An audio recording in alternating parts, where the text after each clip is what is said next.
नमस्कार दोस्तों, स्वागत है आप सभी का जीके इंडिया पर। मैं सौरभ भारती आप सभी का हार्दिक स्वागत करता हूं। दोस्तों, टेस्ट 20 सीरीज 75 दिन 75 टेस्ट। आज है हमारा डे 28। कांस्टेबल और जेल प्रेरी बनना है तो दोस्तों ये टेस्ट सीरीज आपके लिए रामबाण साबित होगी, ऐसा मेरा आपसे वादा है। पिछले कई दिनों से मैं आपके लिए लगातार ये टेस्ट सीरीज आयोजित कर रहा हूं, जिसमें रोज हम आपके लिए 20 प्रश्न लेकर आते हैं जो कि आपको कांस्टेबल और जेल प्रेरी का एग्जाम पास करने में बड़ी सहायता करेंगे। तो दोस्तों, आपको ये टेस्ट सीरीज अगर ज्वाइन करनी है फ्री में, अगर आपको टेस्ट अटेम्प्ट करना है तो अभी प्ले स्टोर पर जाइए, हमारा जीके इंडिया ऐप डाउनलोड करिए। वहां क्विज सेक्शन में जाकर आप इस टेस्ट को फ्री में अटेम्प्ट कर सकते हैं। और अगर आप सिर्फ इसका सॉल्यूशन देखना चाहते हैं तो आपका स्वागत है। दोस्तों, पहला प्रश्न देखिए आज का है हमारा, किस धर्म सुधारक की मृत्यु ब्रिस्टल में हुई थी?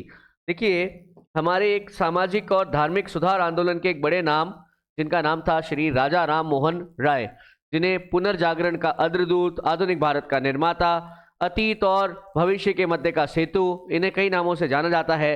राजा राम मोहन राय, राजा राम मोहन राय को ही जो है उस समय के मुगल बादशाह अकबर द्वितीय ने अपना दूत बनाकर इंग्लैंड भेजा था। वो चाहते थे कि वो वहां जाकर इनकी मुगल बादशाह की पेंशन बढ़ाने की बात करें। तो राजा राम मोहन राय ब्रिटेन गए, परंतु वहीं पर इनकी डेथ हो गई, वापस नहीं आ पाए। फिर राजा राममोहन राय की जो समाधि बनाई गई वो ब्रिस्टल में बनाई गई। कभी आपसे पूछा जाए कि राजा राममोहन राय की समाधि कहाँ पर है, तो वो कहाँ पर है? ब्रिस्टल में है। फिर देखिए आप, रामकृष्ण मिशन की स्थापना किसने की? देखिए, रामकृष्ण मिशन की स्थापना स्वामी विवेकानंद ने की थी 1897 में। 1897 में इन्होंने कलकत्ता में एक मठ बनाया था, जिसे बेलूर मठ कहा जाता है। बेलूर मठ, कलकत्ता, यहाँ पर इन्होंने रामकृष्ण मिशन की स्थापना की थी। रामकृष्ण परमहंस इनके गुरु हुआ करते थे, स्वामी विवेकानंद के, है ना। 1893 में जब उन्होंने शिकागो में आयोजित विश्व धर्म संवाद में भाग लिया, उसके बाद विवेकानंद पूरे विश्व के अंदर एक जाना पहचाना नाम बन गए थे। वहाबी आंदोलन का मुख्य केंद्र क्या था? देखिए, वहाबी आंदोलन जो है ये अब्दुल वहाब द्वारा शुरू किया गया था। अब्दुल वहाब द्वारा प्रारंभ किया गया था, जो कि है ना 19वीं शताब्दी में 1830 1840 इसके आसपास शुरू किया गया था। देखिए, वहाबी आंदोलन का जो केंद्र भारत में था वो था लखनऊ में। कहां पर था? लखनऊ में। वहाबी आंदोलन का मुख्य उद्देश्य था मूल इस्लाम की ओर लौटना, अर्थात जो भी गैर इस्लामिक तरीके हैं उनका त्याग करना, भारत में अंग्रेजी शासन को हटाकर वापस शरिया शासन या शरिया कानून की स्थापना करना, जितने भी गैर इस्लामिक तौर तरीके मुसलमानों में प्रचलित है उन सभी को हटाना, है ना। इसी प्रक्रिया को या इस आंदोलन को क्या नाम दिया गया? वहाबी आंदोलन नाम दिया गया, जिसका मुख्य केंद्र कहाँ था? लखनऊ में। भारत में दास प्रथा कब अवैध घोषित हुई?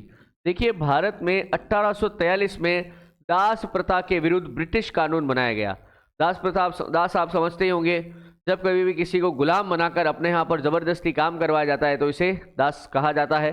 तो भारत में ऑफिशियली दास प्रथा का अंत 1843 में एक ब्रिटिश कानून द्वारा किया गया था। फिर देखिए, राधा स्वामी सत्संग के संस्थापक कौन थे? देखिए, राधा स्वामी सत्संग के संस्थापक थे शिव दयाल साहब, है ना। ये 1861 के अंदर इन्होंने राधा स्वामी सत्संग केंद्र की पहली स्थापना की थी। राधा स्वामी सत्संग जो है इसमें हिंदू और सिख दोनों ही बड़ा मानते हैं, ठीक है। फिर गुरु जगपाल सिंह थे, वो उन्होंने इसके आगे इसको संघ को आगे बढ़ाया था। तहजीब उल इखलाफ के रचनाकार है। देखिए, इसके रचनाकार थे सर सैयद अहमद खान। इनको उपाधि मिली थी सर की, बहुत ही पढ़े लिखे व्यक्ति थे सर सैयद अहमद खान। देखिए, जो स्थान हिंदू समाज में राजा राममोहन राय का है पुनर्जागरण का, उन्होंने जिस तरह से अंग्रेजी शिक्षा का प्रचार प्रसार किया, भारतीय लोगों को इस बारे में जानकारी दी कि आप अंग्रेजी शिक्षा को प्राप्त करिए, आगे भविष्य उसी में है। इसी प्रकार से मुस्लिम्स के अंदर अंग्रेजी शिक्षा का प्रचार प्रसार, आधुनिक शिक्षा का प्रचार प्रसार किसने किया था? सर सैयद अहमद खान ने किया था। इन्हीं का एक रचना है तहजीब उल इखलाफ। निम्न में से कौन फरियाजी विद्रोह का नेता था? देखिए, फरियाजी विद्रोह के नेता थे इसमें से दादू मियाँ, है ना। दादू मियाँ के जो पिताजी हैं, उन्होंने यहाँ पर फराजी विद्रोह शुरू किया था। इसका उद्देश्य था, बेसिकली ये बंगाल में हुआ था। फराजी विद्रोह का केंद्र कहाँ पर था? केंद्र कहाँ पर था? बंगाल, है ना। और इस विद्रोह का उद्देश्य क्या था, है ना? उद्देश्य गैर इस्लामिक परंपराओं की समाप्ति। गैर इस्लामिक परंपराओं की समाप्ति करना, है ना। बंगाल में इसे लोकप्रिय बनाया था दादू मियां ने। नेक्स्ट देखिए, धर्म सभा के संस्थापक कौन थे। देखिए, धर्म सभा बंगाल के अंदर स्थापित हुई थी और इसके संस्थापक थे राधाकांत देव, है ना। राधाकांत देव भी लिखते हैं कई बार। वर्ष 1829 में सती प्रथा का उन्मूलन किसके द्वारा किया गया था। देखिए, वर्ष 1829 में पहली बार एक ब्रिटिश कानून सती प्रथा के उन्मूलन के लिए लाया गया। उस समय बंगाल का गवर्नर जनरल था कौन, लॉर्ड विलियम बेंटिक, है ना। और लॉर्ड विलियम बेंटिक के ने जो है ये राजा राम मोहन राय के कहने पर, राजा राम मोहन राय के प्रयासों से ही इस प्रथा को अवैध घोषित किया। ये राजा राम मोहन राय के प्रयासों का ही काम था जिसकी वजह से ये काम हुआ। नेक्स्ट देखिए आप, एनी बिसेंट राष्ट्रीय कांग्रेस के अध्यक्ष श्रीमती एनी बिसेंट जो कि आयरलैंड की निवासी थी, ये आयरलैंड की मूल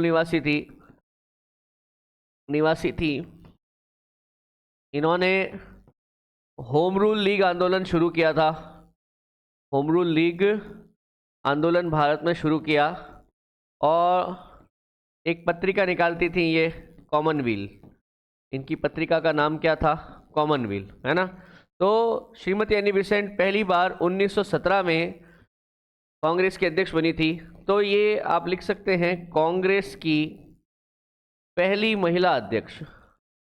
कांग्रेस की पहली महिला अध्यक्ष कभी आपसे पूछ लें तो आप क्या बोलोगे, कौन थी वो, श्रीमती एनी बिसेंट थी, ठीक है।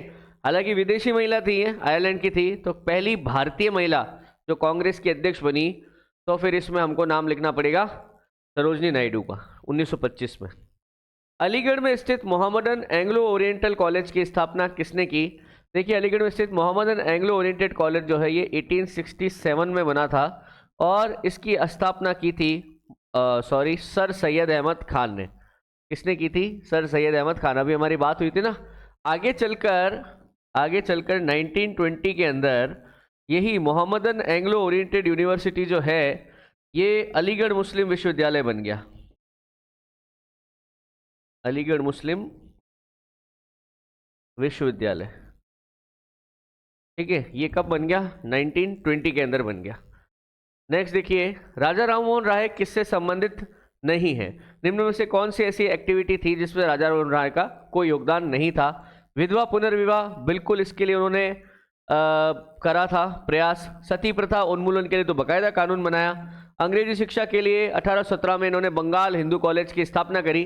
बट संस्कृत शिक्षा के प्रति इनका कोई रुझान नहीं था। इनका कहना था कि देखिए, संस्कृत जो है ये धार्मिक ग्रंथों की भाषा जरूर है, परंतु वर्तमान में उन धार्मिक ग्रंथों का इस्तेमाल करके आप कहीं भी किसी प्रकार के विकास कार्य में योगदान नहीं दे सकते। वर्तमान की डिमांड है कि आप अंग्रेजी भाषा को सीखिए। नेक्स्ट देखिए, रामकृष्ण परमहंस जो कि स्वामी विवेकानंद के गुरु थे, उनका नाम क्या था, गदाधर चट्टोपाध्याय। कभी आपसे पूछ ले रामकृष्ण परमहंस के गुरु कौन थे। रामहंस परमहंस के गुरु थे तोतापुरी। कभी आपसे पूछ ले रामकृष्ण परमहंस के गुरु कौन थे, भाई रामकृष्ण परमहंस विवेकानंद के गुरु थे, ओके। तो रामकृष्ण परमहंस के गुरु का नाम क्या था, श्री तोतापुरी। आर्य समाज किसके विरुद्ध है। आर्य समाज जिसकी स्थापना 1875 में स्वामी दयानंद सरस्वती ने की थी, वो किसके विरुद्ध है। तो देखिए, आर्य समाज धार्मिक अनुष्ठान और मूर्ति पूजा के विरुद्ध है। आर्य समाज का कहना था वेदों की ओर लौटो, अर्थात आपको सिर्फ वैदिक मंत्रोच्चार, वेदों के अंदर जिस प्रकार से हवन और यज्ञ का मेंशन है आपको वही करना चाहिए। उसके अलावा पूजा, मूर्ति पूजा खास करके ये वेदों के अंदर नहीं है, ये हमें नहीं करना चाहिए। युवा बंगाल आंदोलन, यंग बंगाल आंदोलन के नेता कौन थे, तो हेनरी विवियन डेराजियो, ठीक है। हेनरी विवियन डेराजियो एक एंग्लो इंडियन थे, बंगाल यूनिवर्सिटी में प्रोफेसर भी थे और ये ऐसे पहले व्यक्ति थे जिन्हें हम राष्ट्र कवि कहते हैं। इन्हें प्रथम राष्ट्र कवि की उपाधि दी गई है। नेक्स्ट देखिए, किसे आधुनिक भारत का जनक कहा जाता है। देखिए, ये उपाधि मिली है राजा राममोहन राय को, क्योंकि राजा राममोहन राय वो व्यक्ति है जिन्होंने आधुनिकता में अंग्रेजी शिक्षा, पश्चिमी शिक्षा, इसके योगदान को समझा और इसे आगे बढ़ाने के लिए प्रचार प्रसार किया। शारदा मणि कौन थी? देखिए, शारदा मणि श्री रामकृष्ण परमहंस की पत्नी का नाम है। गुरु माँ भी इन्हें कहा जाता था। ये स्वयं भी एक बहुत बड़ी तपस्विनी थी। अलीगढ़ आंदोलन का उद्देश्य क्या था? अलीगढ़ मुस्लिम आंदोलन जो चलाया गया, इसका उद्देश्य था भारतीय इस्लाम का उदारीकरण व धार्मिक पुनर्व्याख्या, समाज सुधार और आधुनिक शिक्षा के जरिए भारतीय मुसलमानों का आधुनिकरण। देखिए, जो वहाबी आंदोलन अभी मैंने आपको बताया था, या फिर वो फराजी आंदोलन जो मैंने आपको बताया था, जिसके अंतर्गत था कि इस्लाम के अंदर जो भी नया चेंज आ रहा है, कुछ भी नई चीजें हो रही है, उसको हटाओ, जबकि ये उसका उल्टा है। अलीगढ़ आंदोलन ये कहता था कि इस्लाम के अंदर समय के अनुसार परिवर्तन जरूरी है, हमें नए कॉन्सेप्ट को अपनाना पड़ेगा। तो ए और बी दोनों ही हैं, इस्लाम का उदारीकरण भी चाहते थे और आधुनिक शिक्षा भी चाहते थे। दयानंद सरस्वती द्वारा किसकी स्थापना की गई थी? तो स्वामी दयानंद सरस्वती द्वारा दोस्तों 1875 में बम्बई में, कहां पर? बम्बई में किसकी स्थापना की गई थी? आर्य समाज की स्थापना की गई थी। अलीगढ़ मुस्लिम विश्वविद्यालय की स्थापना किसने की थी? अभी पीछे मैंने आपको बताया था, सर सैयद अहमद खान, जिन्होंने 1867 में किसकी की थी? अलीगढ़ मुस्लिम विश्वविद्यालय की स्थापना की थी, जो कि आगे जो कि उससे पहले क्या था? Mohammedan Anglo oriented university. तो ये 1920 के अंदर क्या बन गया था? AMU बन गया था। उससे पहले ये क्या था? Mohammedan Anglo oriented university. तो दोस्तों, ये हमारे आज के 20 प्रश्न थे। उम्मीद करता हूँ आपको प्रश्न पसंद आए होंगे। फिर से आपसे कहना चाहूँगा, अगर आप टेस्ट सीरीज को अटेम्प्ट करना चाहते हैं तो अभी जाइए प्ले स्टोर पर जीके इंडिया ऐप को डाउनलोड करिए और आप वहां पर क्विज सेक्शन में जाकर इस टेस्ट को कितनी भी बार अटेम्प्ट कर सकते हैं। ऐसे ऐसे आज देखिए, आज तो हम 28 तक पहुंच गए। बहुत सारे टेस्ट आपको मिलेंगे। अपनी तैयारी को जांचने का ये बहुत बेहतरीन आपके पास मौका है, तो टेस्ट जरूर दीजिएगा।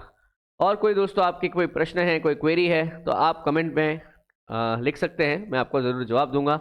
इस लेक्चर में दोस्तों इतना ही। धन्यवाद। जय हिंद, जय भारत।